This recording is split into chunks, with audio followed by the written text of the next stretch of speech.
Hi, in this video, I'm going to share with you how to create multiple worksheets. That's based on this pivot table, right? So, for example, if you want to know the sales for China, this is what happened, right? And you want to copy this to a different worksheet, and you want to do this for which of them, right? So, how to do that faster? Now, let's just delete this. I will share you. So first turn this into all.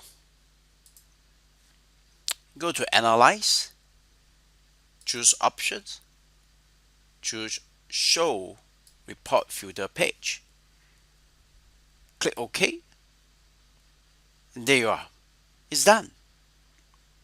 Now, if you want a sales name for a particular country, you can do that as well, right? And you want this for the sales for each country, right? So I examine that, so you can click on show report filter, and select the sales name instead of the country.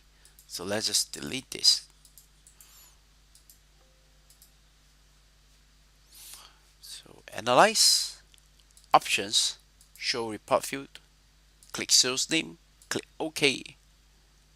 And there you are, right? For each of the salesperson, for each of the export country. Okay, so you can take a look at. That's it. Thank you for watching. And remember, if you think you're amazing, believe you're amazing, you can do amazing thing then. I wish you well.